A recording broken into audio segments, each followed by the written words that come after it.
All right, welcome everybody to Cosmic Divide episode 6. Let's just call it 6. It's either 5 or 6, one of the two. I'm here with TMV. We Six never remember now. what episode it is, and it doesn't really matter because we're going to be talking about some funny and interesting stuff today. How you doing, TMV? I'm doing pretty well. We're in the mid-season. It's kind of dawning on me that obviously this year we had the lock-in tournament, but when we come to next year, and I assume it's going to be two versions of this, like where we have the league systems.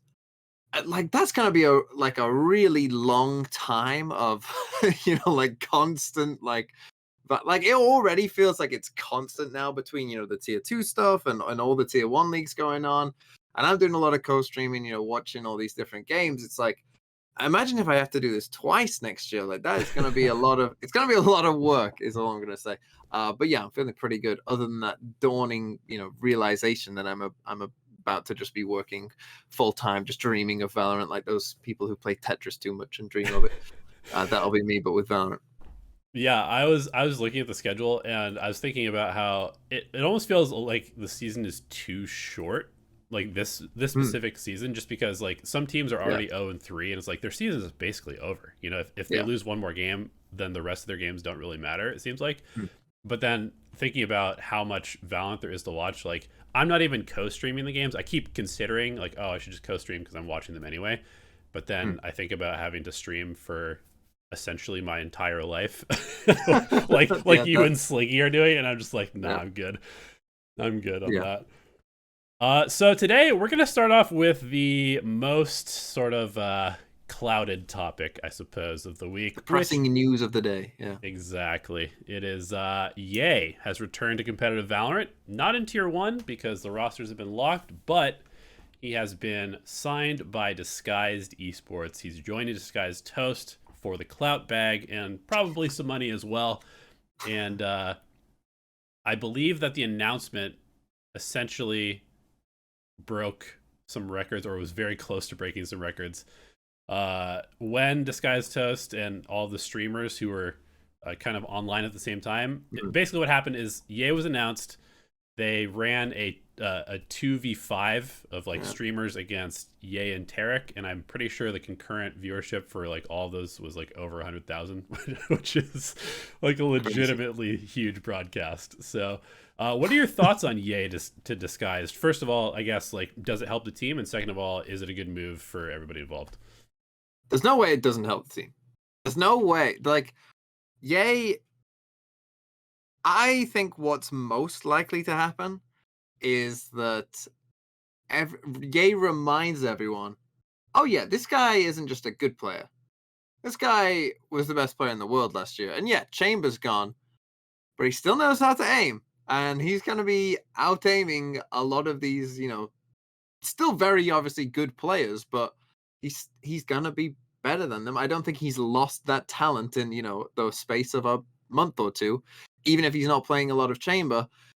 So, yeah, I think it's going to be a good thing for everyone. I mean, the tier 2 NA Challengers League, who like eBay is sponsoring it, right? Like eBay cannot believe their luck because they probably thought like, oh yeah, we're sponsoring a league and it's got some big names like G2 and TSM are in there. Like hey, we got some big names.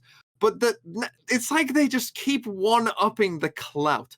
Like it's just more and more and more and more clout. Like the tier 2 NA league must be the most successful, like, considering it's in its first year, Oh, it's not the even the most close. successful tier 2 esports scene to start off with, like by a mile, by an absolute mile.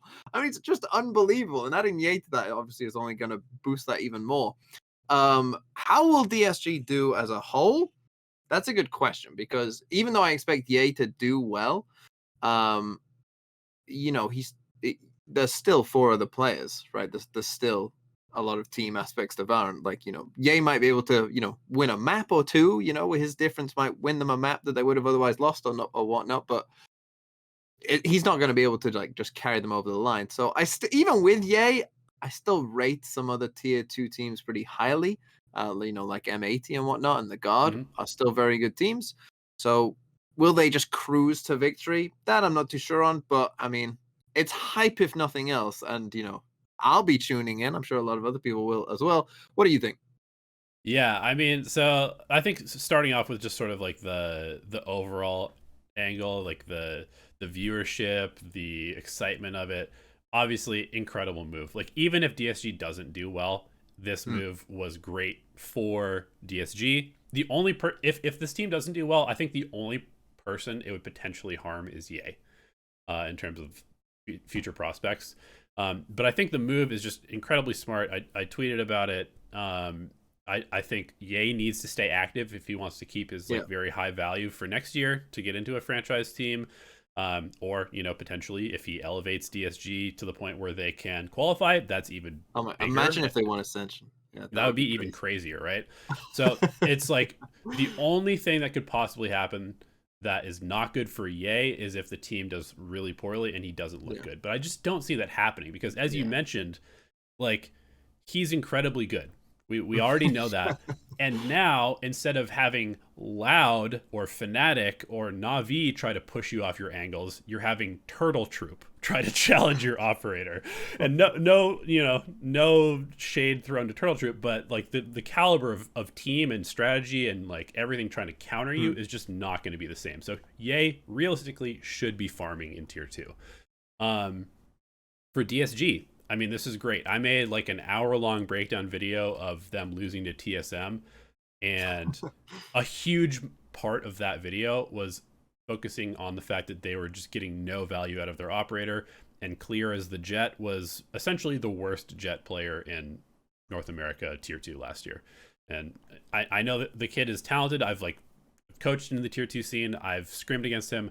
I've seen him pop off and carry games, but he's very inconsistent and is prone to making sort of overheating mistakes. And Ye is just simply a better player. It's just, I don't think anybody would get I'll take offended by that, you know? So I also do think one interesting thing about it is the games that clear look the best is when DSG was running Chamber, and they ran Chamber on Mm, Lotus and they ran Chamber on Split.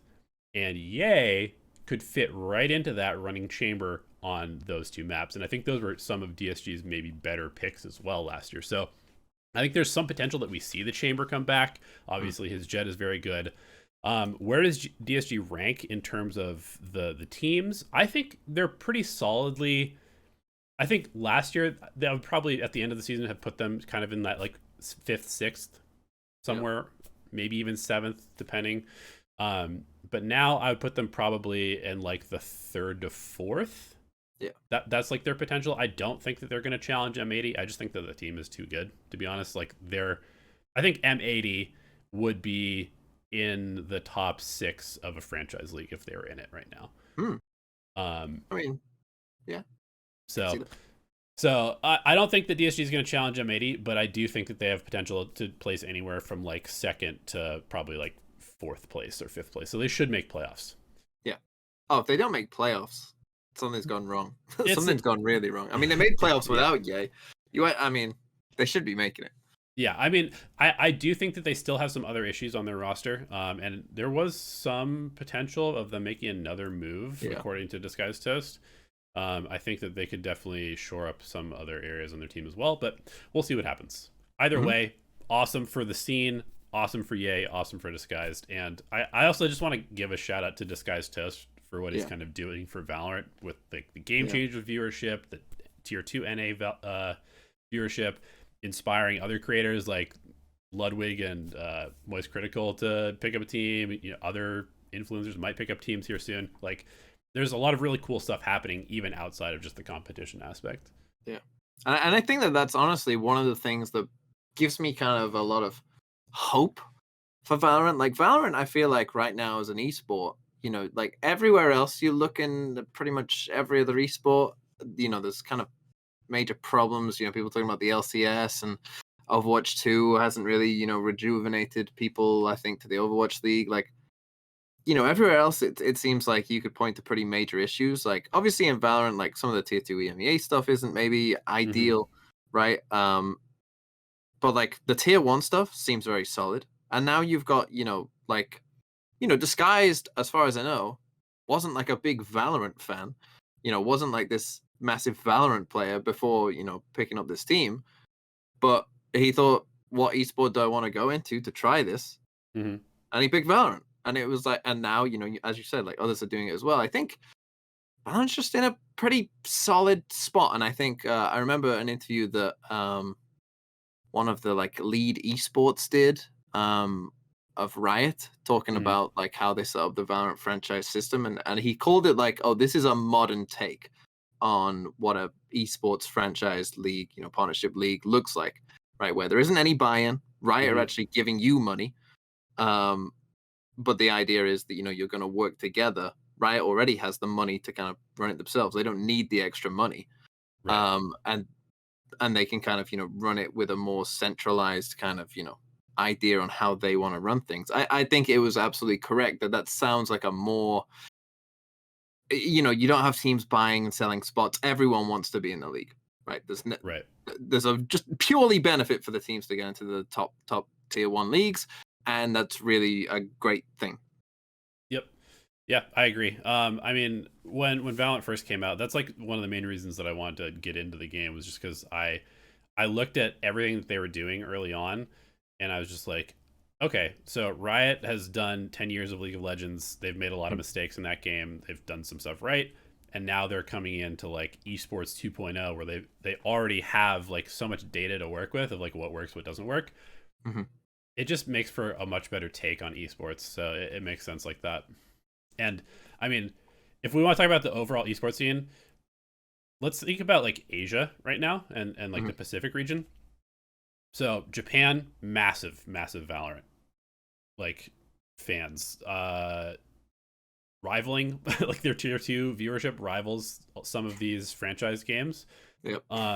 I don't really know any other esport really. It's sort of like penetrated the Japanese market to such a degree, other than some of the fighting games, I guess. Yeah. Um, and then there was some worries about Korea, but Valorant has like pretty quickly and Yeah. consistently climbed up like the PC Bang ratings, and now with DRX consistently being really good, Gen G stepping in, T1 stepping in, both of them looking pretty good. I could see like kind of an esports renaissance in Korea for Valorant as well. Mm-hmm. And then obviously like the rest of the APAC and SEA region has always been like very esport hungry. Like the Philippines is crazy in a lot of other games, and they're also very now pretty successful in Valorant. Mm-hmm. Indonesia, Malaysia, like all these countries, they have a lot of people who play games. And so if we've got the Asian market, we've got more hype in North America than any other esport at the moment. And then we've got, just the massive esports culture of sort of like the greater European continent, and countries there. Like there's a very bright future. And then we're not even talking about, like India, which has tons of Valorant fans, but just doesn't necessarily have like the best way to connect yet. But I think it's probably coming. And China. Yeah. China's Oh on yeah. its way. Can't forget about China. I mean, they've already had a pretty successful esports scene. It seems like pretty big orgs buying in over there, and they weren't even like officially playing Valorant because they weren't allowed to. But yeah, I mean, I'm just very excited for the future of this game, to be honest. Hey, that wasn't even on our list of topics, but we just ended up going into it. Let's come back to what we were meant to talk about. And the next thing we got on the list here is Bind replacing Icebox. Yeah. I like Bind. I don't like Icebox. Yay! Yep, that's sort of how I feel. Bind's been one of my favorite maps for a while, which might be a little bit of a lukewarm take, but Icebox has been one of my least favorite maps. Even with the new harbor stuff, I still think the map is just trash. I really don't like it. I think it's Yeah. not. The sites are just like not very well designed. Yeah. It They just don't doesn't play. work as a map. They don't play very well. And I know Bind has some issues, but from what I saw from the changes, it looks interesting. Maybe like a lot of it seems to be kind of forcing faster rotations from attackers and giving slightly better advantage to attackers, but Hmm. I don't really know exactly how much it will change, but we've seen Split actually change quite a bit with like what seemed to be maybe too small of changes, but Split has been like pretty decidedly attack sided since it came back into the pool. So what are your thoughts on like how Bind is actually going to fit into the map pool? I literally earlier today, went onto like a custom game just to like see what it felt like, and I took the TP like that had changed position for this time. It was like such a mental like Like it was so like my brain was like, wait, what? Mhm. Like even though I knew it had changed, I came out and I'm right by showers and I'm just like, wait, what? Like my brain just couldn't quite like kind of figure it out straight away. And things just like it looks the same, but it does look slightly different. I think the changes will be good on the whole. I kind of when Bind rotated out, I said that well, one of the changes they're going to make is they want people to use the teleporters more. Mm. I was convinced they were going to make a teleporter change because it's like that's Bind's thing. It's got teleporters, like use the teleporters, and people weren't really, the only time you would use them is if you really felt like, oh, there's 4 people here on this site, maybe even 5. Let's go to the other site. Um, Mhm. but now I think because you are so much quicker, if you take B long and go through that teleport, you're so much quicker now that it punishes defenders for rotating so much, like because there's no way that they can beat you back. Like you'll be like you could push their spawn before they can Yeah. beat you back. Like it's such a massive punish, and I think that's a good thing because people who are smart will be able to, like, everyone complained kind of like Split that it's too defender sided, particularly in ranked games, right? It's too Mm. easy to defend, and I think most of the changes will just help.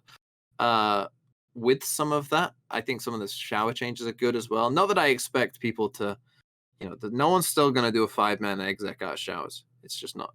Don't get your hopes up for that. It's never going to happen. It's still too small, but I think the changes on the whole are just going to be good, and I'm excited for Bind to come back. I'm not sure quite when it will come back. Maybe, Right. maybe it'll be Tokyo. Maybe it'll be before. Don't know in terms of pro play. Because it would be kind of weird to change out Icebox on a random week, but it could happen. What do you think? Yeah, I mean, according to their sort of stated rules, wasn't it like 6 weeks after the release of a new map, it would be integrated into pro play, something like that? I honestly don't know. I I remember thought it. Agents is 2 weeks now, Yeah, I can't but remember. I don't know for maps. I'd have to look up the rules. But yeah, I don't think that they'll switch it out like in the middle of the season, but maybe they will. I mean, if we think, Maybe playoffs. yeah, if we think about the like how the partner league works, it's like you play a game and then you have a week to prepare for your next Yeah. game, right? So maybe because of that, they will. Yeah, that you have And time. It's not like you. Yeah. yeah, and it's not like it's a new map. Like people should still have pages of playbooks from Bind. Like it Yeah. didn't leave that long ago, and yeah, the some of the stuff will change, but I still think we're gonna see a lot of Viper on Bind. We're gonna Hmm. see a lot of Rays on Bind. Yep. Even Sky, although Grim. with the Boombot changes, it's gonna be a lot worse, but it's still such a Yeah. good agent on the map because of the Yeah. you The know the nade is still rocket and OP. the Yeah. nade. Yeah. We could definitely see a lot of Gekko on Bind, I think, with Yeah. his replacement of Boombot potentially. But Yeah. yeah, I think a lot of the comps will be pretty similar.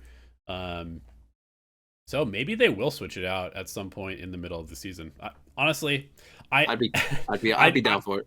I know coaches and players hate that because they're just like, I just want to be able to like work on my protocols and get better at the things that we're already Yeah. working on and not have to switch it up. But welcome to esports, man. Like Yeah. you gotta be on your toes if you want to compete. Yeah. So yeah, we'll see. As far as like Icebox, I think I wouldn't even care if they brought it back, to be honest. Oh no. Yeah. They would have to make some massive changes for me to be excited to see that map come back into the pool. Yeah. I mean, obviously, as we get more and more and more maps, Hmm. as they bring out another map and we get to is it 10? Are we on 9 now overall? I think we're on Yes. 9 now, yeah. Yeah. So, once it gets to 10 and once it, maybe, a couple of years time or whatever, when we're up to maybe 12, 13, obviously some of these maps, I doubt they're going to be like, okay, out, in, Oh yeah. like every other patch. They're going to leave it somewhat stable so that, people can get used to it. So there are probably going to be maps, that do spend maybe an extended period of time, maybe 2 years, something like it could be years that That's maps, how Counter go. Strike has done it. Is like there's been Yeah. maps that have been out of the pool for a long time. And I think that makes sense. And I think Hmm. if you have a map like Icebox that I would think would need pretty significant changes to make it fully like fully realize what I think what the devs were going for, it would need kind of a significant workaround in multiple parts of the map. Like, yeah, maybe that's a map that you leave out for longer, right? Like with Mm, split and bind, maybe they just thought like, yeah, this map's close. It just needs a couple tweaks here and there, and we're good. Whereas with an icebox, maybe even a breeze, right? It's more like we need to make some more significant changes here, and so if we are ever going to bring it back, we'll just wait. And the thing is, they with the maps as well, they could. It's one of those things where you can always just be working on in the background and mhm. just wait until you actually feel confident that yeah, we've got the right map now. Now we can bring it back, right? If it takes them 2 years to work on Icebox to figure it out, they can just wait 2 years Good, because right? there's no like rush to. I mean, not many people are going to be clamoring for it to be Bring coming back back anytime Icebox. soon. Yeah, I haven't seen Yeah, a single person standing on a street corner with a sign saying "Bring back Icebox." That's for sure. exactly. So they've got time to like do whatever changes they want. So yeah, Icebox gone. Heineken sad. Um, I know, it's so funny. and yeah, overall though, I think it'll be a good change both in ranked play and pro play. I'm Yeah, happy for both, even though I have been winning on Icebox quite a lot recently because no one knows how to deal with Harbor on that map in ranked. But nice. yeah, but I like Bind. Viper on Bind, by the way, is free wins. If Yeah, your opponent isn't playing Viper on Bind and you are, it's free. You're just free. You're just gonna win. I mean, Viper's just great. I think Yeah, Viper is top 3 agent in the game right now, personally. hot take, But but yeah, I wouldn't slightly hot necessarily take. disagree. We'll talk about the meta in a little bit. Yeah. Okay. For now, let's go ahead and deviate from sort of overall Valorant to focus more in on the partnership system.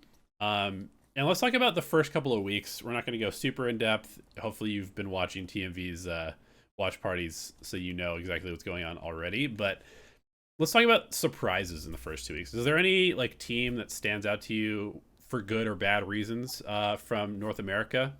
Let's start there. Oh, from North America, let's see. Good, I would say Cloud9.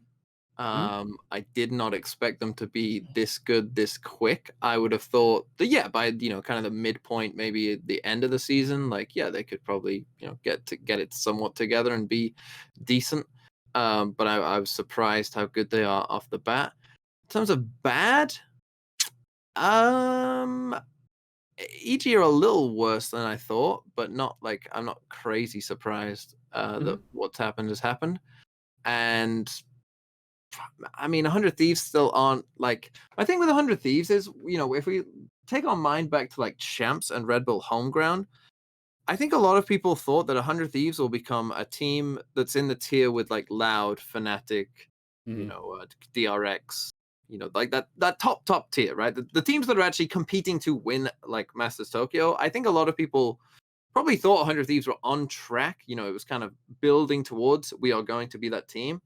Mhm. But then having seen Lock In and now having seen these games, I don't feel convinced that they are that team. I don't Yeah. feel like they can make it to Masters Tokyo, but are they Mhm. going to compete to actually win it? I just don't feel that is at least for the way they're playing right now. I don't feel like that's a possibility. Yeah, I kind of want to dig into Under These a little bit specifically, just because I tend to agree. Like, looking at what they did in the offseason, right? They kept their core four, which was quite successful last year in terms of Mhm. like they put together this roster. People are like, who are these players? They end up being quite good. They get better every week, it seems like. And then they take seemingly their sort of weakest link and replace it with Cryocells, who's, sort of like billed as the superstar who's going to make the team like a tier 1 team, truly. Yep. And then it kind of just seems like they've been in the same spot that they were last year, which is like Yep. a team of players that is like building towards something. And not that that's a bad thing, but they definitely seem like they're basically the exact same tier as they were last year with Cryocells now. And they have the same kind of issues where they're like not getting consistent production out of uh, that role specifically. Cryocells Mhm. kind of been up and down so far this year. And so it is a little interesting that they haven't made that level up, but also, I mean, does that just mean that they are going to do the same sort of like pattern this year where they're just going to steadily building it better and better and better, or are they just sort of like capped? What do you think? I I I don't know. I feel like this. I feel like there should have been enough time now that Cryo has probably been with the team long enough now to where we would start to see like, oh, how good is this team? I feel like with lock-in and now, the first couple of games, I feel like I have a decent sense of, where most of these teams are. And considering they did keep the core four together and they still had a coach that, was with them before, Hmm. it's like, well, other than Cryo, maybe playing a bit better and playing to maybe, his peak form, other than that, like where else do they go? And again, it's not that they're a bad team. Mm-mm. It's just that I don't see them competing with the very, very best teams. Like I feel like if you are a team like that, that's kind of in the kind of middle, like you're decent, you're good, but you're not like great. I always feel like you need some spice, right? You need something that gives you that edge, right? You need something that's like you're ahead of the meta, or you're Hmm. doing some really like innovative things with the economy, or your ult usage, or some of your like just some of your rounds are just like very different, something that no one else is doing right now, right? You found this little edge, you're ahead of the game. I don't think like they can do that, of course. Maybe they can figure something out, but right now, they're playing a fairly normal standard variant of Valorant, and they're doing it pretty decently. But yeah, I just don't see. I don't see the path for them to like overtake, some of those teams at the very very top. Interesting. Okay. I'm gonna take a slightly different approach. Um, I tend to agree that I have a hard time seeing this team beat like an NRG because Mm. that for all of the the talk about NRG's demise after week one losing, I think that was vastly overstated in my opinion. I thought what I saw in week two for NRG, it's like okay, They're back. optics back basically. They're back. um, but what I do see from 100 Thieves is I would say that they're kind of like Exet from last year. And Mm. what I mean like by that is that they don't particularly have this, I guess, spice. They just play like really solid Valorant and they're Yeah. very balanced. Like you look at the Yeah. kills feed from their game this last week, Mhm. and every single player on map one was in double digits, and they were all, it was like 17 frags, 16 frags, 14, 14, 13. Like everybody can contribute, everybody can win rounds. And to me, that type of consistency is really nice, especially in a league format, because Yeah. sometimes you have an off week. So if Cryo gets Mhm. like 10 kills and Well, and on expecting to get like Icebox, he did get 5 kills. exactly, and they still win Yeah, because easy. everybody else is picking up the slack. You've got Bang who can drop 30 on a map. You've got Asuna who can take over the game. Even though Asuna has really been put in kind of this sort of like supportive role, having somebody like Asuna in a supportive role is kind of scary because it's Mm. like, oh, it's just a Sage, it's gonna be fine, and then he just like wins the round by himself. So I think that 100 Thieves actually has some pretty good prospects this year. I could see them definitely making the top three, and going to Tokyo. I am still probably going to stick with my prediction of Furia over them, but I definitely could see 100 Thieves like being a very consistent and stable team throughout the entire year. Yeah. Okay. Well, let's move on to EMEA. Any surprises? Any hopium for any of these teams? For me, the surprise has been Turkish Valorant in general, I Mm. think. And I know that sounds a little bit weird because BBL is 0-3, Yeah. but I don't feel like they've looked particularly bad. I think they've just kind Mm. of run into a bit of like a murderer's row. Although I say that their first loss That is to first week was Carbon bad. Core. That first Yeah, week they played bad. Then they their played Fnatic and Navi, and yep, that's tough. that is tough. And honestly, I don't think they look particularly bad outside of that the Carbon Core game. And then obviously moving on to Foot, 2-1, they're sitting up there like near the top of the league, and they've looked pretty darn good. Like what we saw at Lock-In seems to be the truth. This is a team that has very, very good potential from almost everybody on their team. Kiwi has been kind of like Yeah. the standout unknown duelist for like the greater East Valorant scene. I'm sure that Turkish fans like know this guy, but most people He's don't. like a superstar. Like Yeah, he's like an unknown superstar. Like he plays at that level. He just wins exactly. so many fights. Like he plays at the level of like all the top duelists that you're thinking of in the world. Like he plays like them, and he Yeah. plays at that level. And Eh, yeah, I did not know that Foot had a player who was on that level. right, because And, when we were talking about like we did a podcast like 2 episodes ago, I think maybe we talked about like each team's sort of off-season moves and whether they made mhm, good moves. And both you and I were pretty down on the Turkish teams because I don't mhm. think either of them made any moves. Um, or very very few Yeah, moves, and they we're made like like one or two. Yeah. you got to be making moves to go get CNED, right? But honestly, Foot has looked really good, and like I said, I think BBL has actually looked a lot better than the results speak. Mhm. One last thing I would say about Foot is that, to your point of he plays like a superstar Kiwi, I think the whole team plays like a tier 1 team, and what I mean by that is like the speed at which they make decisions and punish mistakes is like of the caliber of a team like Navi and Fnatic. It's like if somebody's out of position, they're dead. If you're playing as Foot, Foot is going to kill you. So you have to respect the speed at which they play the game, and there's not a lot of teams that I would put in that tier right now, Yeah. but Foot's one of them. I mean, they have a massive advantage as well. Is in they're just the best Lotus team. Like they just beat Mm, everyone on Lotus. They are 1-0 up every time you don't ban Lotus. They're 1-0 up. They've played like Lotus like 5 times now or something. In fact, mm-hmm. they play it in every single series. Hold on, I'm just looking at it now. Played it at both lock-in, won both of them.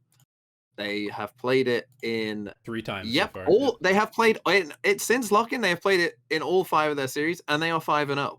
Like they are just farming everyone on this map right now. And the last game was an absolute destruction of Vitality, Mm-hmm. who have beaten teams on Lotus as well in the league. Yep. So, like, clearly Vitality aren't a team who has no idea what's going on in Lotus because we've seen them win games on it. But Foot destroyed them 13-4, made it look like it was simple. Yep. I mean, that's just a massive edge that they have over these teams right now. And if you got me to predict which team do you think will pick up Lotus the quickest and manage to just be the best team on it, Foot would have not been the first team that came out of my mouth. But No. I mean, fair play to them. And they're playing to that edge as well. I will say though, against Liquid, the game that they lost, they did win on Lotus again, but then they played Split and Ascent, and there was some rounds where I was just like, "What are we doing?" Across Split and Ascent, they won 1 attacking round Mm-hmm. across 2 maps. That I know it's Split and Ascent, so obviously those are defender-sided maps, but I mean, it did look particularly bad at certain points, and even some of the defensive-sided rounds, I was a bit like, "What are we doing?" Um, so yeah, they still definitely have some things to work on, but yeah, I would also be pleasantly surprised. Do you have a team that you would say you're disappointed in? Um, yeah, it's a little hard. I mean, honestly, I'm kind of disappointed in Carmen Corp just of how bad they are. But more specifically, I won't rag on them. I think I'm a little disappointed in Koi. I Oh, I was gonna say the same team. Yeah, uh, I just think that this is a team that has like so much talent and a well-established coach, and they kind of look messy. Hmm. But Yeah. I'll let you go a little bit more just because you're the EMEA guy. Okay, for me, Koi, I mean, we'll talk about it in a second, but I had them going to Tokyo, Hmm. and maybe they could still make it to Tokyo. But I thought Koi, okay, lock in, rough draw. They got NRG in the first game. Tough, they played them close on Yeah, Icebox, look lost decent. 13-11. Like, meh, tough, right? Unlucky.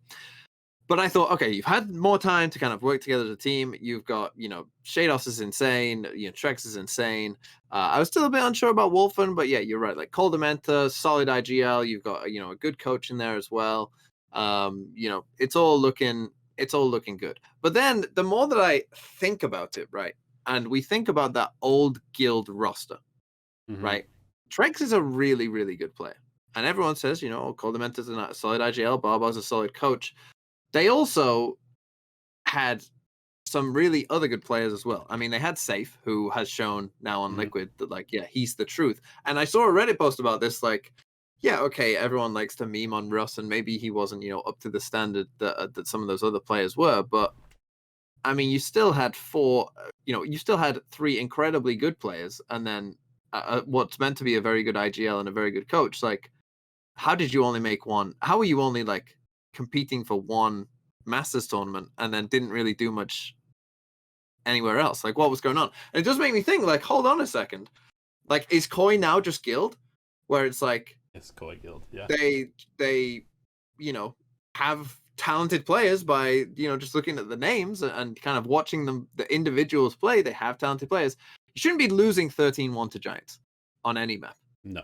Like that game was definitely worrying because like they came out, they beat Navi, everybody's like, oh, okay, Koi, they're good. And then they lose to Vitality. Okay, that's fine. Vitality's good. Yeah, 0-2, a little worrying, but Vitality seems like a good team. 13-1 to Giants, that's a problem. Yeah. And to me, like, Vitality and Giants are the two teams I would put Koi next to, right? In terms they're of all like, fighting for that last spot, for sure. like, yeah, we're fighting for that place, right? Like, and maybe you throw Liquid in there as well, but as we'll maybe talk about, Liquid seem to be improving and have the talent to maybe be a bit above those teams. But Vitality and Giants, Koi, I was like, okay, that's the kind of three teams that I expect to kind of be in there. But now it looks like, okay, maybe Liquid are slowly overtaking you. That they're going to be, kind of wanting to challenge Navi and Fnatic a bit more than they are with you guys.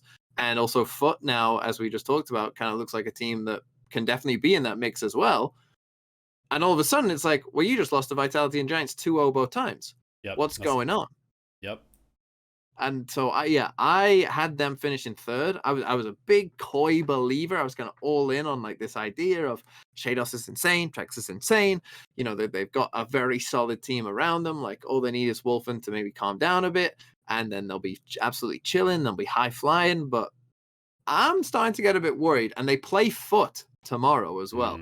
That's a big. If they game. lose that game, I'm out. Because you play Fnatic. Good luck with that. And then, okay, they do get three, like, perhaps the three easiest games, you might say, in Carmine, BBL, and Heretics in a row. So, but then you finish with Liquid. So it's not like all lost, but they need to beat Foot because if they lose to Foot, they will have lost to all three of their main rivals. Right. In my opinion. That may even like play into tiebreakers to see who good. So, yeah, I agree. I think that series could determine their entire season. And I kind of want to go back to your point about like Guild and Russ and are they the new Guild? I would honestly say that maybe Guild was a better team than the current Koi because they had a player like Russ who is not like a superstar fragger, but is a very sort of like good backline support player. He was extremely good utility wise, helping his teammates out, didn't need to be the hero. And then I look at this Koi roster. It's like Shados was kind of the superstar initially for Gambit and then kind of took that back role. So he's sort of familiar with being that flex type of player. Coldamenta, obviously IGL, he's going to do what was best for the team. But then we've got Starkzo, who is kind of the superstar for Acend. We've got Trex, who's the superstar for Guild. We've got Wolfen, who is the superstar for his team. So we almost have four players who are all kind of like the playmaker player. And when you have a roster that's constructed of just people who want to be the guy, you end up with problems where they're all kind of like doing too much every round. And I think we're kind of seeing that a little bit out of this team where it's like too much individual stuff. They have some cool set plays, but a lot of the time it's like Wolfen goes in and dies by himself. Starkzo tries to make some crazy play to make it up. He feeds his life away. Then you've got Trex doing the same type of thing. And then Shados is left trying to clutch like 1 against 4 and it just doesn't work.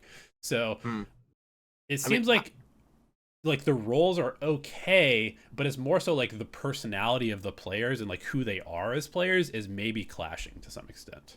I kind of think that Starkzo, we know from Acend is just like a crazy human being, crazy like funny, like he wants to kind of go in. He's that kind of stuff. He's a showman. The thing is though, they play the Coldamenta, Guild, Baba, super slow, super duper slow. Everyone chill. We're gonna wait 40 seconds before we even do anything.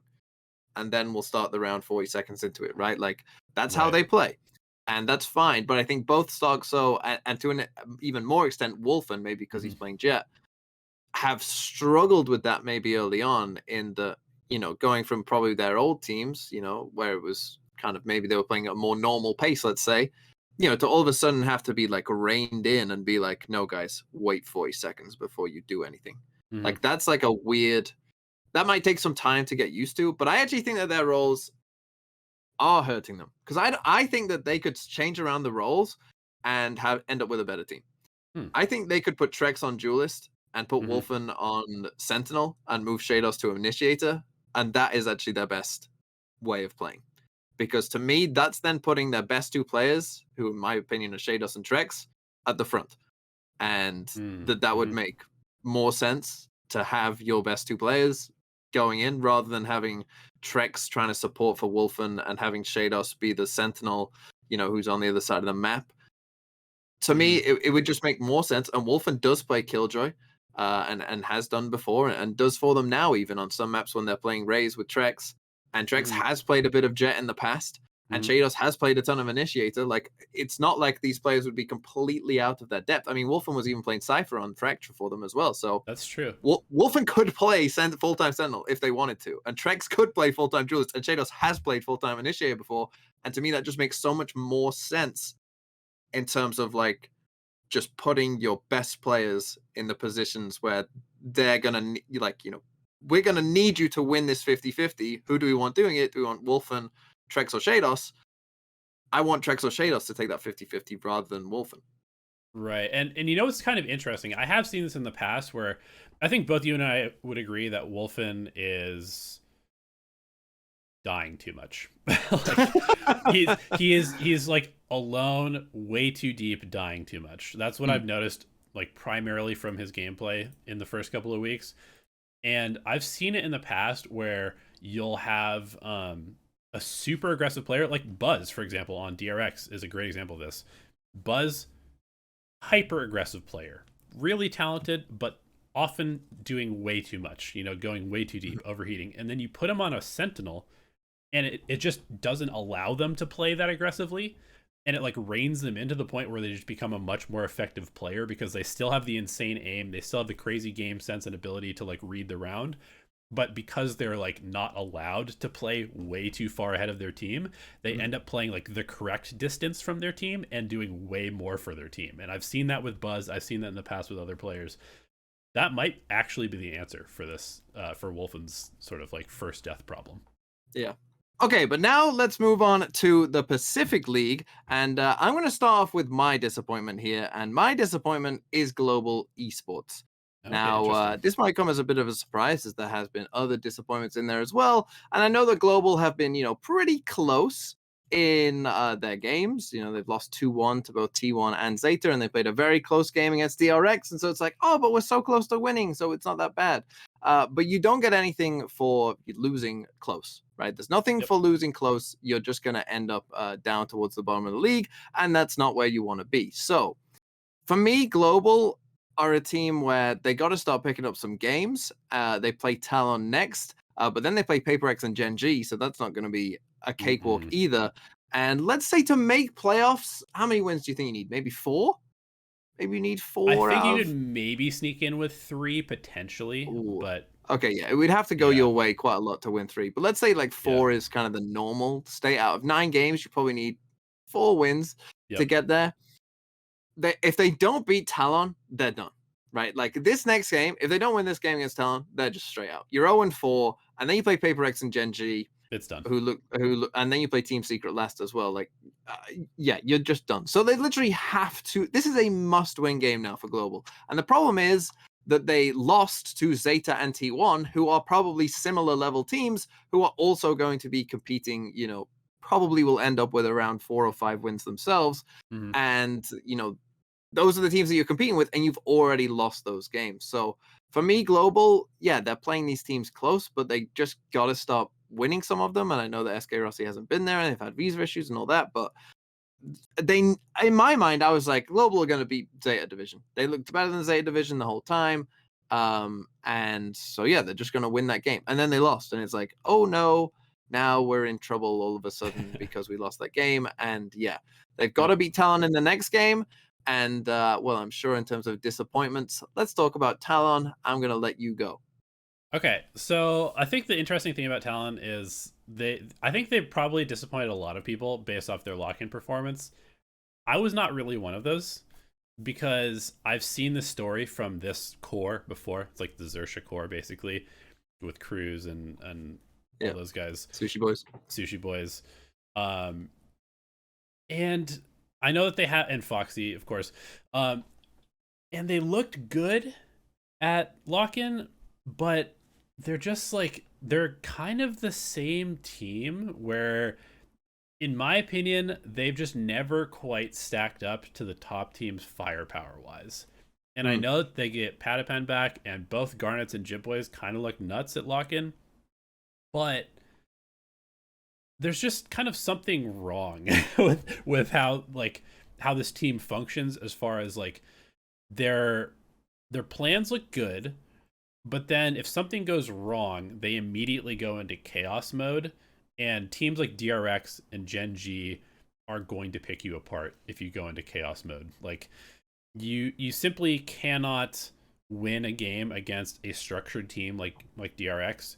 And I would even put Team Secret in that category at this point, and probably even like Zeta as well, because they're a very disciplined team. Like, you just Mm. can't beat these teams if your response to sort of like the breakdown of your plan is to just all individually try and make a play. Yeah.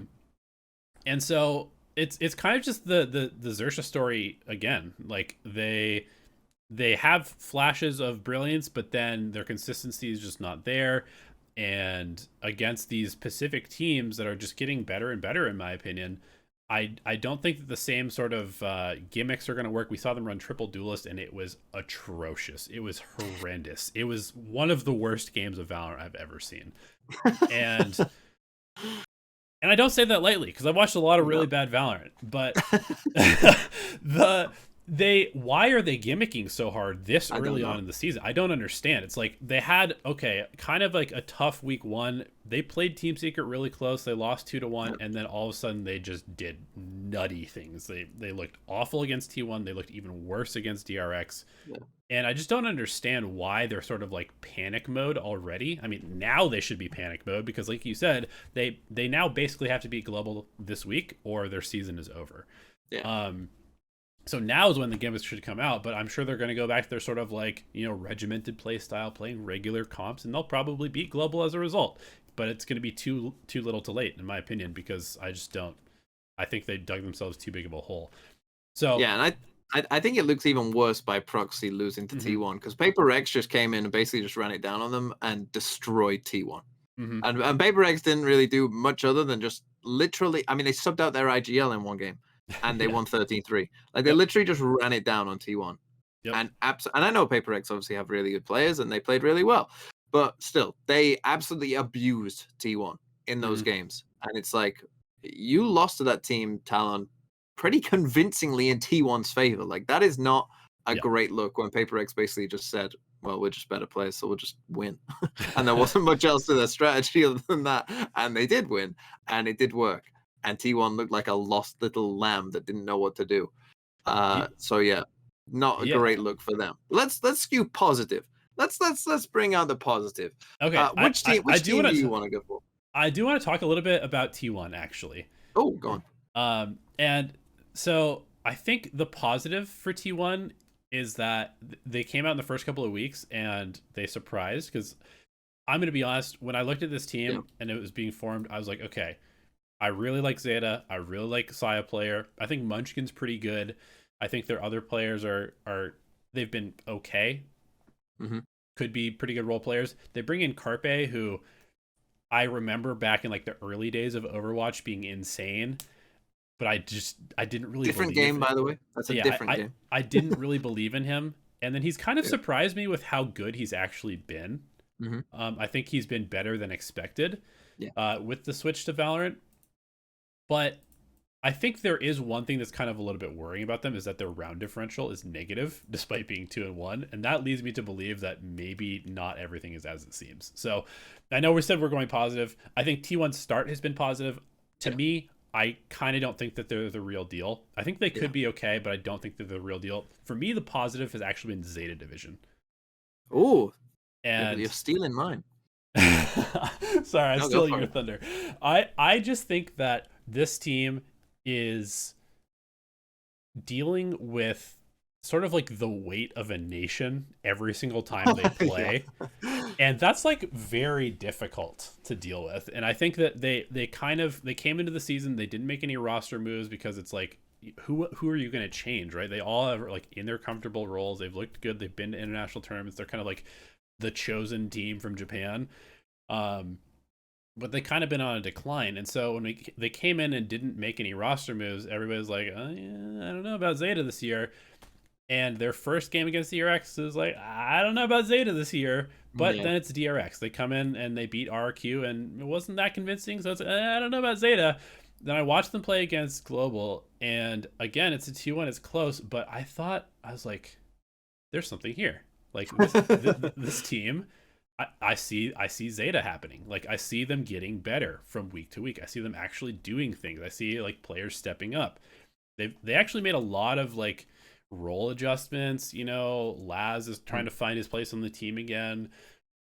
They put 10 in some weird spot. They put him on Sova, and it was like maybe the worst Sova I've ever seen at lock-in. And now he's back to playing like the roles that he was meant to play on this team, and he looks really good. And it's like, okay, you know, maybe Zeta could make it to Tokyo. Legitimately, maybe they can make it to Tokyo. But yeah, go ahead, take it away.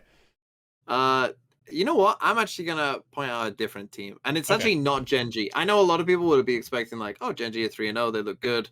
I actually had Gen G finishing second in my prediction when I, kind of first did a prediction of the league. I had Gen G finishing second anyway, so I was kind of high on the Gen G train already. So I'm actually not too surprised that they're doing well, because I just thought that they were going to be pretty good anyway. I'm actually going to talk about a team that probably has not had any positive comments come their way in quite some time, and that's RRQ. Okay. Let me talk about RRQ, because everyone thinks, and everyone did think, that RRQ were, a complete bottom feeder team. That it's just a free win, all of that. The thing is, there is a bottom feeder free win team in this league, and RRQ played them in the last game. And you know what? No. They destroyed them. They destroyed Detonation 13-4, 13-7. That's the kind of scoreline you expect when a good team plays a bad team. And RRQ went there and said, we're just a better team than you, and we have better players than you, and we have better prep than you, and we're just going to beat you like a good team beats a bad team. And that's exactly what they did. It wasn't close, wasn't anything. And as you said, they played Zeta, they took a map of Zeta, right? And then they played a much more close game, let's say, than I think some were expecting. And I think that RRQ, whilst I would still be a bit surprised if they made playoffs, I actually don't think that far off. I actually think that they will compete with these teams. I actually think that they, obviously when they're playing like a DRX or maybe a Gen G or something like that, yeah, maybe they aren't going to win those games. But against, the kind of middling T1. pack, the Globals, the T1s, the Talons, stuff like that, I think they can actually win those games. And they have a chance to win those games, and they aren't some free win for those teams that maybe some people are expecting. So RRQ, there you go. Have your flowers. Some positive words for RRQ. There it is. And I think that's a good place to end the surprises of franchising. And we'll come to our next topic, which I think is a very interesting topic. And that's about Gekko. Because Gekko, we've seen quite a few different teams play Gekko at this point to some mixed success.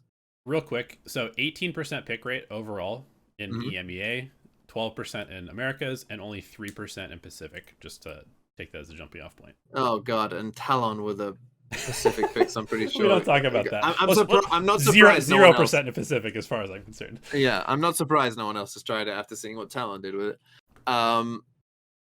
To me, Gekko, I thought when Gekko was first coming out, hey, this is going to be a strong agent. I was kind of in very much a headspace of like, if you got a computer to play Valorant, like chess computers and stuff like that, and like what's the optimal move and all that kind of stuff. If you got a supercomputer to play Valorant over and over again and be like, what's the best agent comps and all that kind of stuff, I think the computer would love Gekko, because you get more utility than your opponents.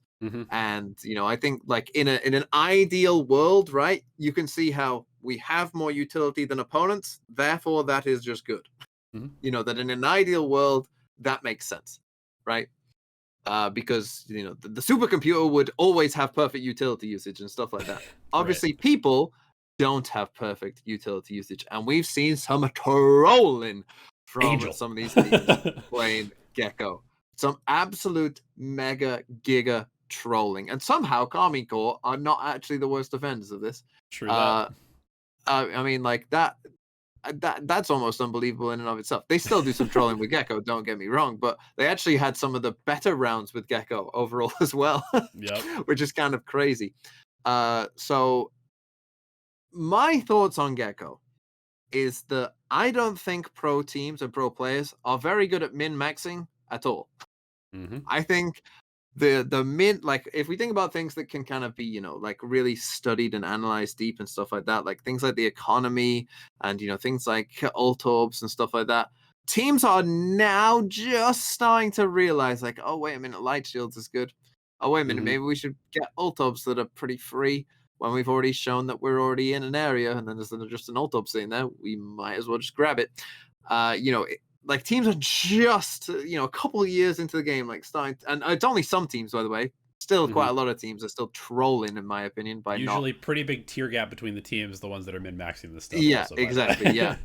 and so I don't think pro Valorant teams are very good at min maxing, and I think Gekko is very much an agent where if you don't have, like, if you're not using the abilities 2-3 times that you could pick back up again in a round, you don't play it.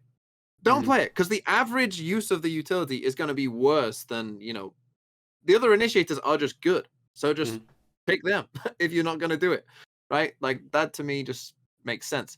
So I still think the Gekko can be good. I still think we're waiting to find out, and it will take some time for people to maybe fully figure Gekko out. I don't think we've seen enough like big brain lineups of like a wingman boombot type thing where it does clear angles but then ends up in a very safe spot.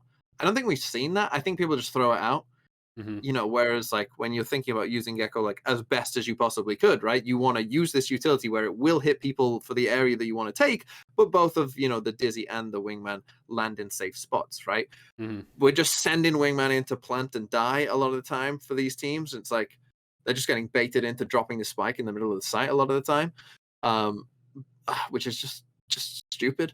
And so yeah, like Harbor, right? It took time for Harbor And Harbor's to good be now. played.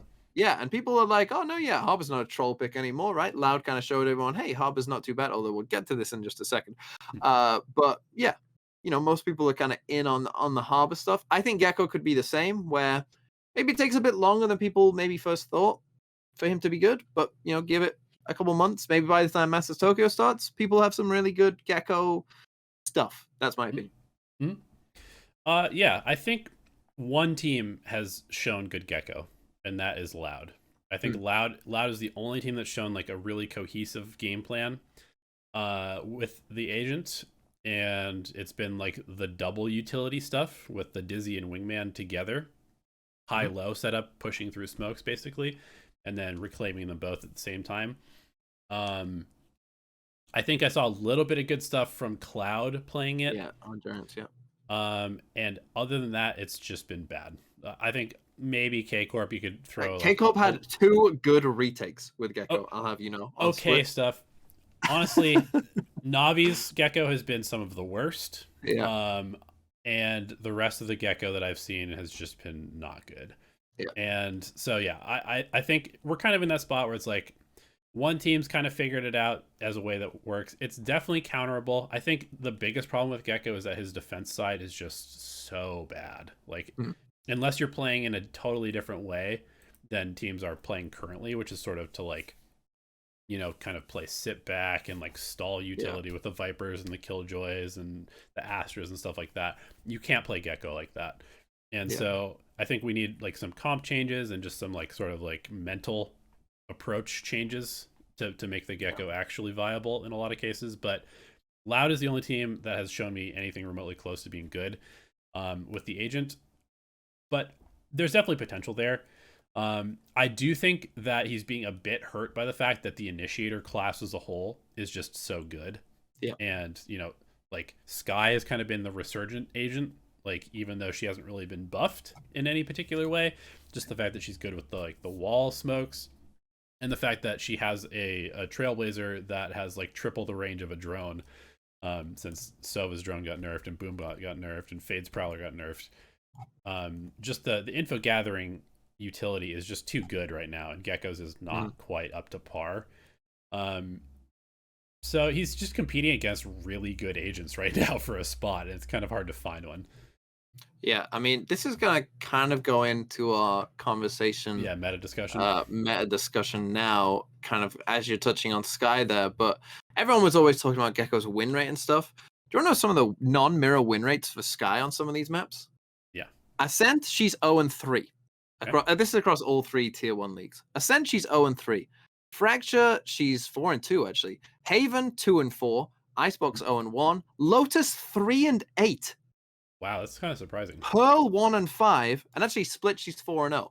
So to me, it's like, and there's plenty of this going on, by the way, where the loud comp, in fact, I'm actually going to make a video about it tomorrow. The loud comp currently has a 36% win rate in non-mirror games. So when one team plays Harbor Viper and the other team does not, the team playing Harbor Viper has a 36% chance of winning currently, and a couple of them are loud. I was gonna say, right? How many wins are from loud and how many from? A couple of them from teams? loud. I think a couple from Leviathan, and Okay. then like it's like a couple scattering of wins for the teams across the league. And it's actually, it's not like a massive sample size, but I'm pretty sure it's into like the 20s at this point.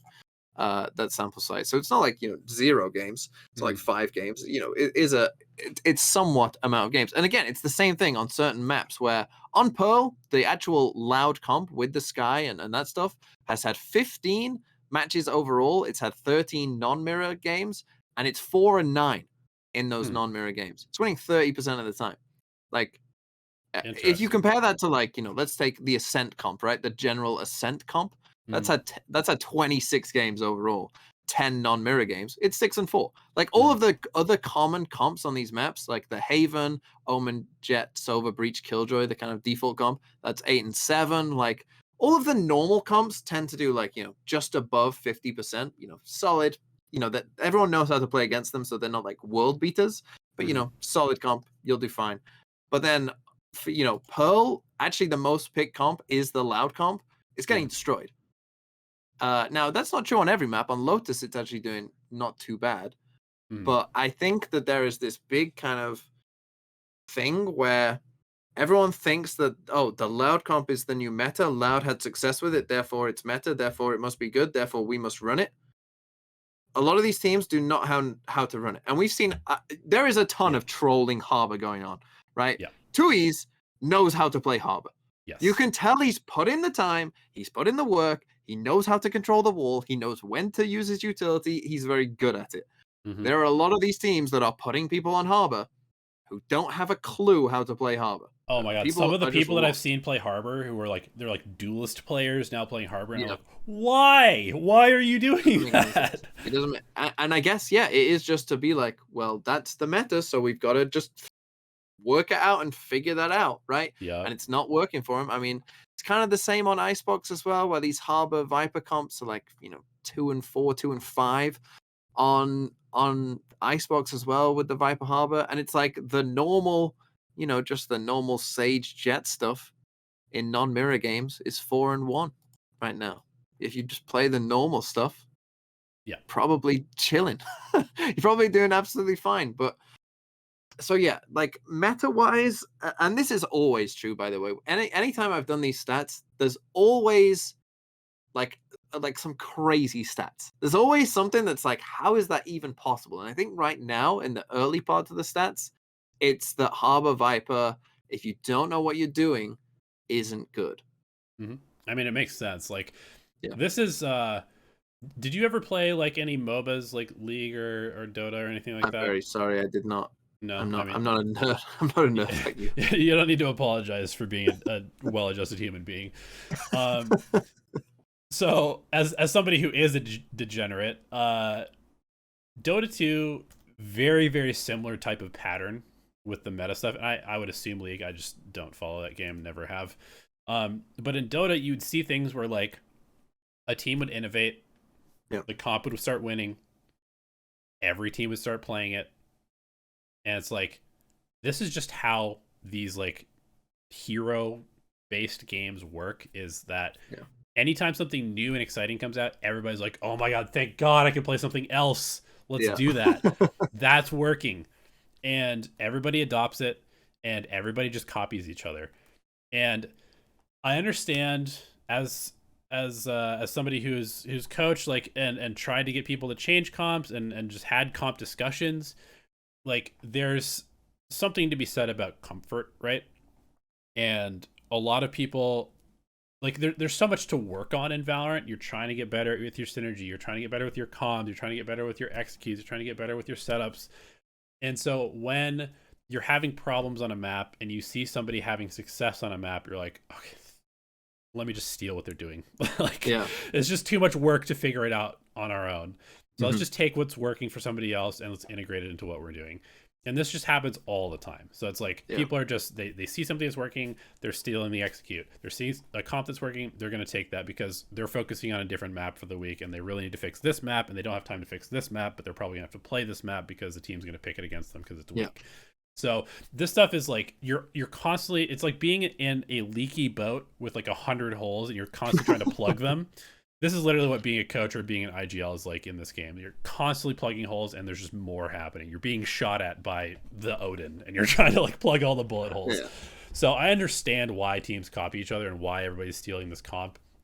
But at some point we will get to a place where teams will recognize that you need your players to be playing the roles that fit them. Or you'll have players that are insanely adaptive and can pick up stuff, and those players will get paid a ton of money to be on teams. Because when it comes to like changing comps, you need to be either desperate to make the comp change, or you need to be ahead of the meta and like really understand what you're doing. And Loud has been ahead of the meta, and maybe they're being caught up to now, but everybody else is trying to figure out what's going on. And so that's probably why we're seeing like these bad win rates with this comp. And also, I mean, let's be honest, like the agents that are popular right now, we're seeing a cyclical nature. Like Jet's back because there's no other op agent. Killjoy's back because all the Sentinels suck. Omen's back because he's Omen. He never really left. Viper's back because like the chamber meta has changed. We need stopping power. Breach is back because we need to explode through things. Like there's always this changeover over and over and over. And so, there's opportunities for teams to go to comfort. And I think we'll probably see that happen over the course of the season where it's like everybody's trying out this Loud stuff. If it doesn't work for them, they're going to change it up. They're going to go back to like what we saw in 2021 potentially, because I think a lot of those agents are good again. Yeah, I think that honestly will be the way teams go, because like take a map like Pearl, right? Like KO, remember the old KO stuff? Like just run Astra, run KO, put a Jet there if you want, run Fatal Sova, run Killjoy. Like those kind of comps are just destroying. Teams running those comps right now are doing really, really well, right? And that's the thing. Like probably everyone who's in tier 1 has played that comp or something close to it on Pearl before. Could go back, easily relearn all the KO knife lineups and stuff like that, and those comps are just kind of destroying. KO 6-1 in non-mirror games, Astra's 7-2 in non-mirror games. I've been blown away at how many teams have dropped Astra on Pearl. It's like she's just so good on that map, and everybody's like, nope, Harbor Viper, gotta play it. Well, there you go, exactly. So I would expect most teams like just to go back to like the normal, like the stuff that you've probably run before. That just like stats wise at least as well, is just working for the teams that just never left and just stuck around with what they're doing. Also, just a very quick note, because I do want to say this, Phoenix is also 4-1 on Pearl in non-mirror games. Let's go. Phoenix believers rise up, because Phoenix was always good on this map because the ult orbs are free. And so just keep farming those ult orbs and you will win games with Phoenix. And also in ranked, play Phoenix on Pearl. It's pretty good. I've done it myself. Again, the ult orbs are still free in ranked as well. And Phoenix better than KO in ranked, as it turns out. But okay, let's. So you ran a little poll in terms of what you thought the best agent was on your Twitter, and did KO win? Currently, I'll pull it up real quick. Let's see. Currently KO is in the lead, 530 votes. KO 42%, Killjoy Hmm. 29%, Jet 18%, and Viper just under 11%. So Okay, so KO currently rated as the most impactful best agent in the game. which is interesting because as we've seen, like people, that's people's perceptions, and obviously, again, that won't be like ranked. I'm guessing that will be people, thinking about like pro play, because Yeah, KO has maybe. a terrible win rate in ranked, so that's not even going to be biased necessarily for KO in that sense. But there's so many teams who have dropped KO, Hmm. which kind of it like, He hasn't really been changed either, has he? no, the KO stayed the same, but everyone's going to Sky. But again, like as I replied to you in that, KO has the best of all the agents. KO has the best non-mirror win rates right now across all these maps. Like KO's just doing bits. He's just like happily going about like, oh yeah, I'm still really good, and being suppressed in a pro game is still really good. And you know what's insane about that? That the pick rate for KO has gone down is Jet has come back into the meta. Yeah. Knives totally destroyed by KO. Mm. Escape destroyed by KO. Killjoy, the most important sentinel in the game, destroyed by KO. Yeah. Viper, the most important smoker in the game, Yeah. destroyed by KO. I mean, yeah. I mean, but that's the thing, right? That's probably why KO is doing so well because everyone else who's good in the meta is like, yeah, KO is pretty good against. And I remember when Navi, and I know that Doom Bros has been in my chat and said this, like, Navi when they were FBX, used to run KO like every map, Mm. right? And I wouldn't be surprised to just see, yeah, just a ton more KO who's in a bizarre spot. If he is the best agent in the game, but does terribly in ranked, it's a very odd. Say he's like the inverse Reina, where how do you balance something if it's the best in pro play but so bad in ranked? Like that's kind of a weird situation to be in. But Yeah. in my mind, it's like okay, yeah, you need to know some lineups, but I still don't get how KO is that bad in ranked. It doesn't make much sense to me. But anyway, yeah, that's some meta talk. Do you want to talk about any other agents in particular? I was just gonna ask if you think that there's any particular sleeper agent aside from like the Phoenix and Pearl, but just like overall, is there a sleeper agent that you think is like Overall, is there a underappreciated right now? sleeper agent? That's a good question. With the map pool, and I guess if we're thinking about like maybe coming into bind as well, would I say anything that's going to be sleeping on bind? Mm, I don't know. I think I'm not sure I have an overall sleeper agent. I have some sleeper agents for different maps. Like I think on Fracture, Omen is a better pick than maybe most people think. I know a lot of people would just insta lock Brim, but I do think if you're doing the one ways on A main and Fracture, that's just like Can you really still good. do those even though? Yeah, you can still Okay. do those on Fracture. Yeah. Okay. And it's still really good. And the same is true on Split as well. You can still do the one way. And this is another thing, like Astra versus Omen, straight up on Split. Omen's 5-0 against Mm. Astra, and Yeah, Astra's 0-5 against Omen. makes sense. Like because, and again, I think it's because when you watch someone play Astra on defense side Split, they're always B main is free. Mm. In a lot of these rounds against these Astra players, like if you go and watch DRX play it, or we saw Loud get heavy anti-stride because Cloud9 were just walking in B main for free Yep. every round and just exploiting the fact that Tweet is always behind pillar. He's Yep. never in B main challenging. So you don't have to use any util to walk into B main at any point in the round. It's always free, and that's true for a lot of these Astra players, I think. But I think that that's a major advantage of Omen is you can one way it and just hold it on your own. B main, Mm. and now you don't get B main for free, and you know that mid's going to be a challenge, and a lot of teams are going to challenge on that first kind of part towards A or as you come up ramp, like, and you make the whole map feel like there's nowhere to go. But with Astra, it's like, well, if you want to come B main, feel free. Walk right on in, guys. Come on in, come on in. So yeah, there's definitely sleepers on certain maps. An agent, I mean, look, I've always loved Cypher. I've always loved Cypher, and I know that we're in a Killjoy meta, and I know that Cypher. It's just that when Cypher, you see a Cypher get a ton of value, I'm always just like, why doesn't everyone just? Why can't this just always be the case? But then sometimes you see Cypher just do nothing. Yeah. So I have just want Cypher to be good, and I do still think Cypher is slightly underrated. I think Okay. too many teams just go Killjoy is better, therefore always play Killjoy. Okay. That's my hot take. That's Okay, fair. we can move on to our Tokyo picks if we want. Yeah, I think we have maybe. Honestly, looking at them, we didn't do too bad. But yeah, let's go ahead No. and review our Tokyo picks. So coming into the season, we hadn't seen a single game other than lock in. Hmm. We'd seen lock in, and we made predictions on who we thought would qualify for Tokyo from each region. So for NA, you said Loud, NRG, and Leviathan, and I said Loud, Energy, and Furia. So how are we feeling about our picks for North America? I think that we've picked. I think between us, it will be correct. I Okay. think Loud NRG, I'm feeling good about. And okay, Furia beat Leviathan. And so, maybe you'd say, okay, Furia is slightly above Leviathan now, although I think if they played again, Leviathan could easily win that game. I agree. So wait, you don't think so? No, I agree. Oh no, oh sorry. I thought you were disagreeing. Yeah, so I think we've got the 4 best teams on that list there.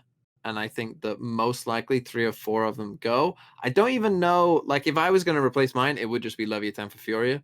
Okay. Um, but like if you want to pick a team outside, who would you pick? If you can't pick any of those 4 teams, who would be your next team? I think it would be 100 Thieves like Hmm. pretty easily. I Okay. don't really believe any of the other teams will make. No Sentinels love? Nope, don't think so. After what I watched against Energy, I do not think that this team has what it takes to go to Tokyo yet. I think it's possible in Split 2. I say that Oh. how much hate do I want to get? I'm not a tens believer. Oh, I don't say it think louder so everyone can hear you and we can I put it on socials. I don't think that tens is a tier 1 duelist. Oh, you don't think he's a tier 1 duelist? And when I say think tier this- 1, I mean top of the. Oh, the you mean franchise like league. yeah. So I think he belongs in the I was franchise gonna say, system. that's a super hot take. But I do not think that he has a single agent other than Jet that he is remotely close to being competitive on, and that's a huge problem. Hmm. I mean, we all know about Ten's raise, which I think is a problem, right? I think that you're right that is a problem because it forces them on some maps like Split, where they're just. I mean, maybe he can play Sage, but is his Sage good enough to be like, wow, thank God we picked Sage on this map? Like, I don't know. I'm kind of with you on that a bit. But okay, definitely out on Sentinels. I would say, even though they beat 100 Thieves, by the way, just gonna point that out there. I know. I would probably agree that 100 Thieves would probably be the most likely, other than those 4 that we had in Loud NRG, Leviathan, and Furia. I'm happy to stick with my pick for Americas. What about you? You still think Furia over Leviathan? Yeah, I do. I mean, part of me just sees like the Brazilian crumble when the pressure's on coming from Furia, but they also are just really good. Like Yeah. I think they might have the most firepower of any team in this league. Like They've stolen. Oh, sorry. They've they stolen Leviathan's fire of being the most underrated team. Like that was they always Leviathan's thing, and now it's Furia's thing. they are unbelievable as far as aiming goes. Like Yeah. I don't think I've seen a team that has more people with the potential to literally just like insta kill your whole team in Yeah. like a space of 5 seconds. I think Khalil is the truth. Yes. I think Digizin is amazing. I think that the fact that they have MW0 as maybe like their 3rd best player is absurd. And then their supporting cast of Quick and Mazen is actually very, very solid. And their game plans have been good and they're playing to their strengths. And they're the team that plays at like I was talking about the tier 1 speed from Foot. I think Furia is like setting the pace in every game that they play. And so far, nobody's been able to stop them.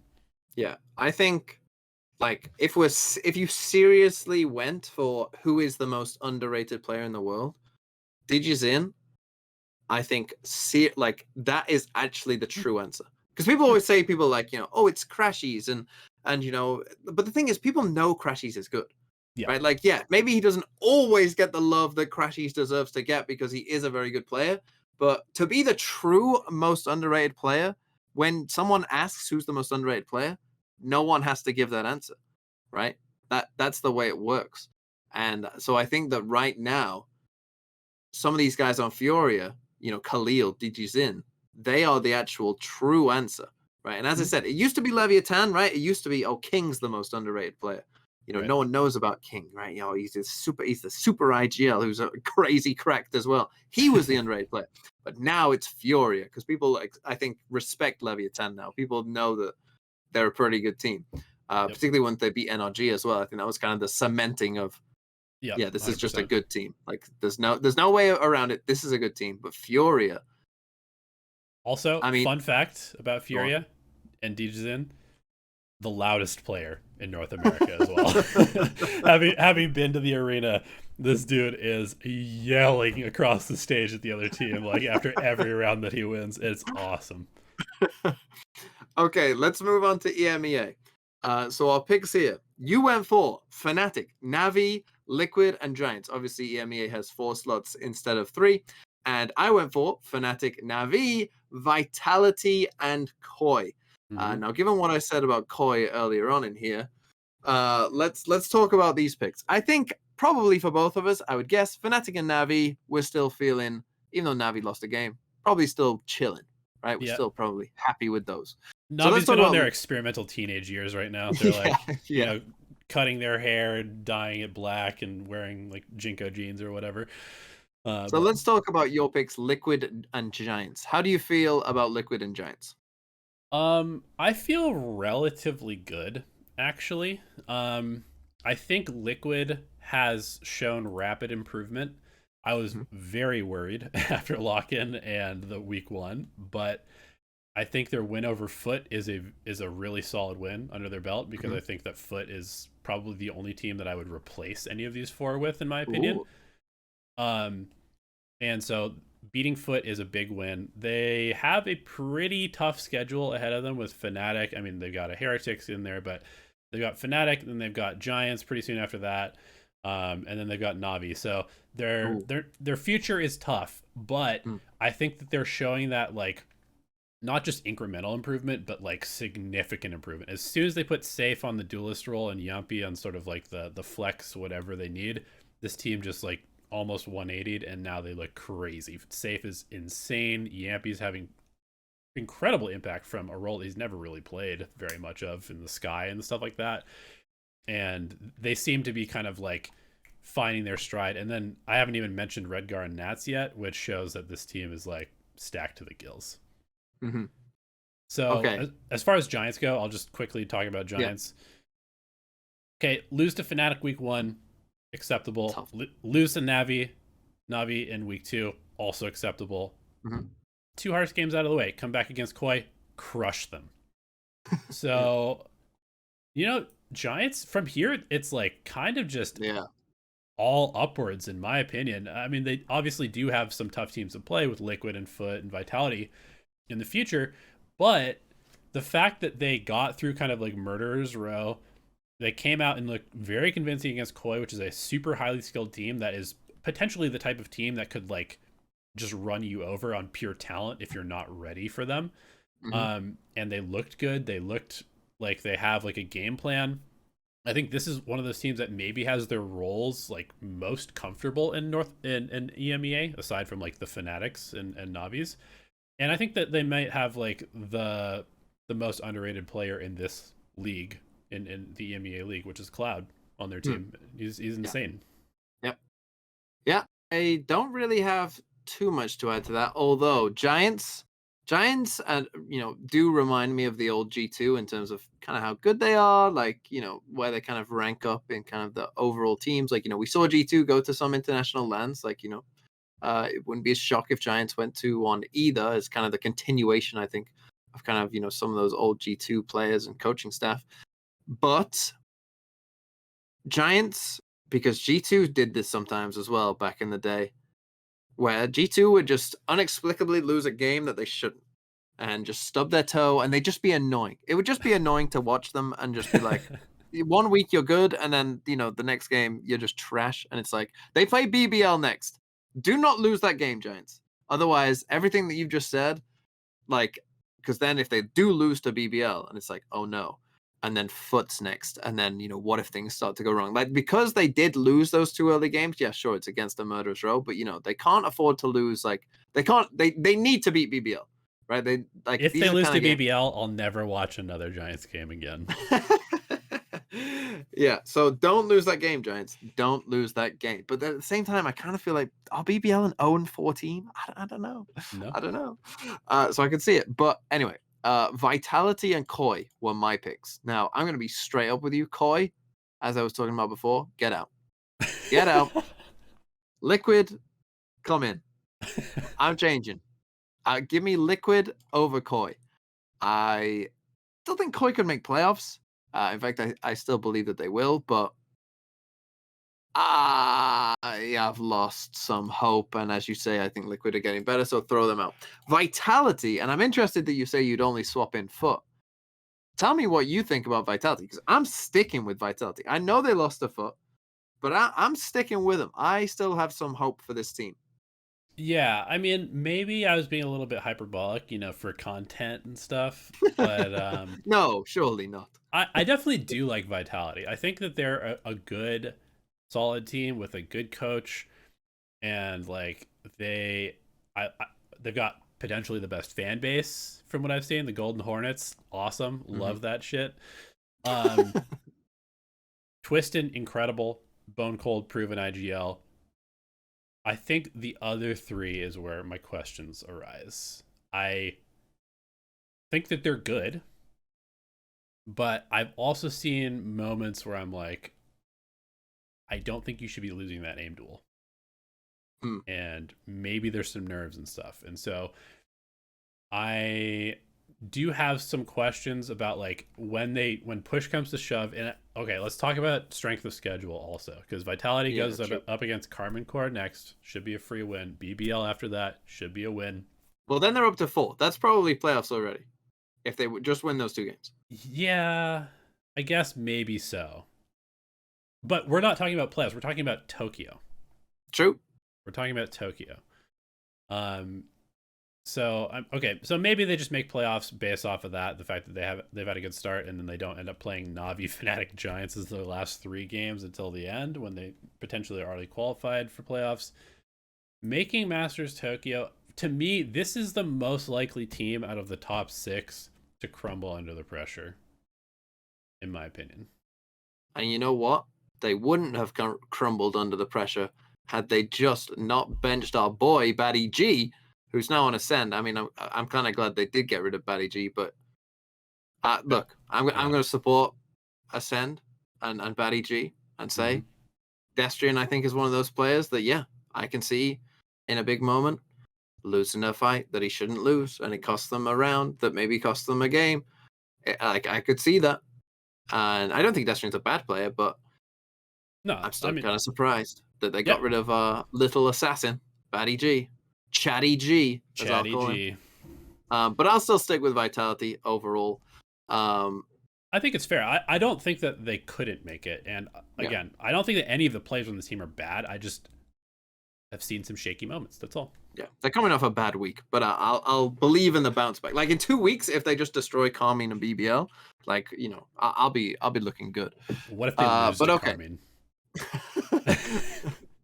Okay, so we're only going to end up with one difference, really, which is Vitality and Giants. And we both have Fnatic, Navi, and Liquid going through now then. So now let's move to the final league, Pacific, and maybe we'll get some more disagreement rather than just agreeing on everything but one team. So you had DRX, PaperX, and Team Secret, which is looking pretty good. How do you feel about them? I feel pretty good. I feel pretty good. I think the DRX was sort of like a free. It was a gimme. PaperX, I think I feel like I'm like a little shaky on them, but maybe I shouldn't be. Maybe I'm like just underrating them because they've kind of been trolling a little bit, and Yeah. then this whole like something for Benkai is like kind of trolling also, but maybe is not trolling. I don't really know what they're doing, to be honest, but they kind of just seem to be better than most of the other teams, just on a pure like firepower and individual perspective, which is kind of what has made Paper X really good in this region anyway. So I'm probably still pretty confident to stick with DRX and Paper X. Team Secret has been this team that I feel like they kind of just play like good, honest Valorant, if it makes sense. Like they're not like the flashiest team, but they can make plays. They're not like the most strategic team, but everything they do seems to be like intelligent and logically thought out. They don't have the most superstar players, but they've got some really good talent and some really good experience, and their callings seems good. I mean, realistically, who's gonna beat them out for this spot? Is it Gen G? Is it Zeta? It's probably one of those. I don't think it's T1. I think Secret is clearly better than T1 in my opinion. And Team Secret versus Zeta, that's probably slightly favoring Secret, but honestly, the more I look at Zeta, it's more of a coin flip. And then the Gen G thing, I would probably put Gen G a little bit above Secret at the moment, but I also think that that's a bit of a coin flip game. Okay, so my picks were DRX, Gen G, and Talon. Talon, obviously, get out. Get way out. Get gone. They Not a fan of the triple duelist. They ain't making it. I was huffing on that hopium coming out of lock-in. I was like, this team plays fun. They got the whimsy. Let's go. Let's go Talon. But Talon, get out. And I'm gonna put Paper X in. But then I'm gonna make a surprise pick here, okay? Paper X are coming in. Gen G, get out. Wow. I'll tell you why I'm getting rid of Gen G. One, for the content. Okay. But two, because of the Japanese massive huff of copium that I am bringing in right now, which is Zeta Division. Give me the Zeta Division. Making it. And so DRX will make it because they're DRX. Paper X will make it because they've just got better players than the other teams, other than not named DRX. And they will just roll over these other teams like they did with T1, where they just aim duel them to death and realize, oh yes, we've got way better players than you. Die. Haha. And they'll make it. And then Gen G, look, I like everything that Gen G have done pretty far. It's kind of a difficult choice to make, but sometimes you just got to follow your heart. And, everyone wants to see Zeta there. And so why not just predict the thing that you want to happen? Engage anime arc right now. I'm Zeta, here's how it's going to happen. Zeta sneak into 6th place in the playoffs, and then they become their Reykjavik selves. They remember what it's like to be like one game from elimination. They'll lose their first game in the playoffs and then turn into the gods like they did at Reykjavik, where as soon as their back is against the wall, they just, turn into that anime arc, like you're saying, and their eyes open and they're blue. They just start going crazy and they win and they beat Gen G in the deciding game to see who goes in a close overtime, and everyone's going crazy and everyone's happy. That's what's going to happen because I want that to happen, because who wouldn't want that to happen? Sorry, true. Gen G. Zeta go. What's that thing say? Zeta win? Zeta win. Zeta win. Still my flair on Reddit. Zeta win. Zeta win. There you go. So yeah. That's I guess the podcast. Yeah. All right, guys. What do we get right? What do we get wrong? Let us know in the comments below. Thanks as always for watching. This has been Elevated in TMV for Cosmic Divide, episode 5, 6, 7, somewhere in there. It's 6. Whether it's not 6 or not, it's always going to be 6. It's 6. Okay. Well, this has been episode 6. We'll see you next time. Win.